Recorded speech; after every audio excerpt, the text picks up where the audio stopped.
Cette petite vidéo va vous expliquer comment utiliser les travaux pratiques sous Laborem. Première étape, il faut lancer le programme en cliquant sur la flèche en haut à gauche. Vous allez avoir le choix entre étudier les courbes de Bode de filtre en pilotant l'oscilloscope ou étudier des signaux et leur spectre en pilotant une carte d'acquisition. Commençons par les courbes de Bode. Nous allons sélectionner un filtre configurable. Vous avez la possibilité de choisir les composants du filtre et c'est le robot qui ira sélectionner les composants et les placer sur le petit circuit ici à gauche. Donc pendant la manipulation du robot, évidemment, un message nous indique qu'il faut patienter et dès que le robot aura placé les composants, nous pourrons passer à la phase de tracer les courbes de Bode dans quelques secondes.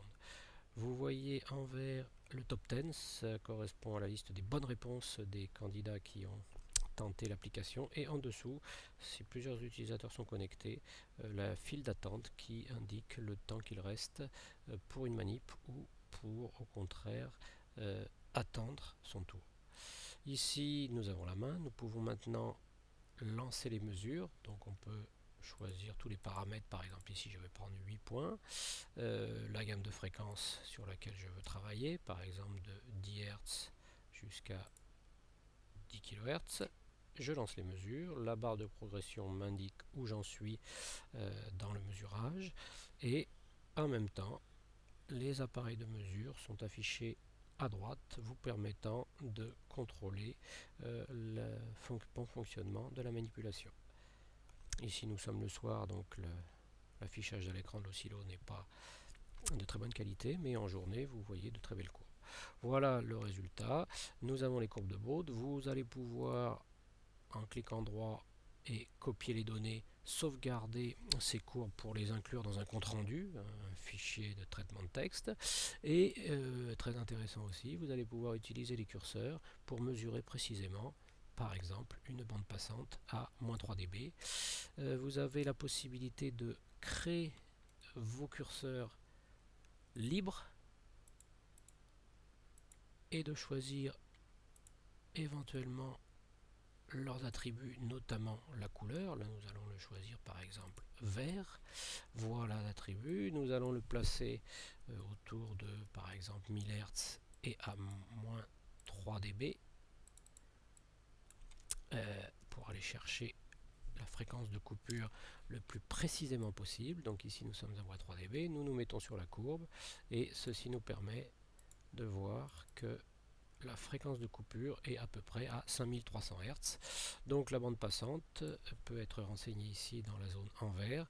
Zone verte qui correspond aux questions qui participeront au classement dans le top 10.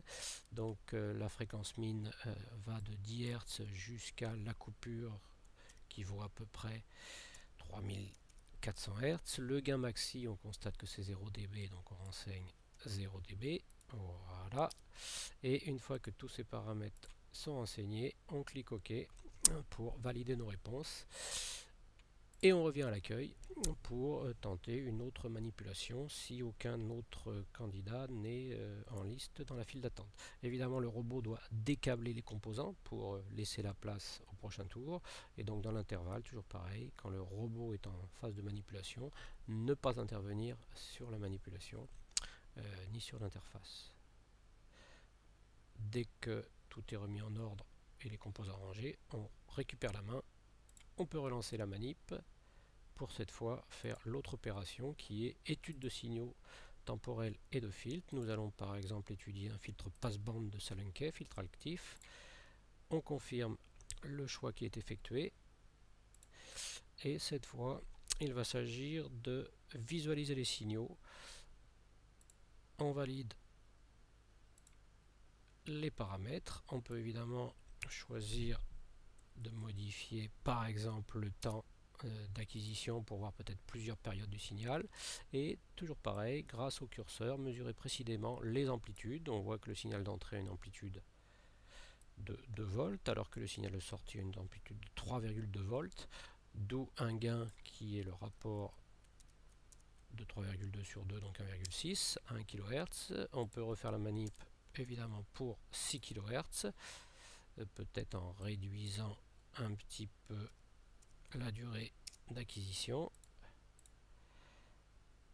Voilà, on refait les mesures, le signal d'entrée amplitude 2 volts, signal de sortie cette fois 0,9 volts, donc un signal de sortie atténué, d'où un gain inférieur à 1, ici 0,45.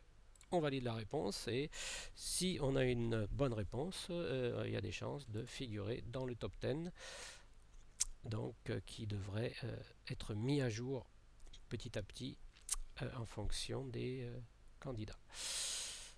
Une fois que nous avons fait notre manip, nous pouvons éventuellement comparer nos résultats grâce à un simulateur qui est disponible dans le parcours. Simulateur qui va nous permettre, cette fois non pas en pilotant les appareils, mais simplement en simulant les fonctions de transfert, de vérifier nos courbes de Bode. Ici par exemple le filtre passe-bande de Salunkey, qui nous donne courbe de gain et courbe de phase théoriques qui doivent correspondre à celles qu'on a trouvées expérimentalement. Évidemment, en modifiant les valeurs des paramètres, on peut ajuster les caractéristiques. Voici l'essentiel de l'application Laborem pour faire des TP à distance.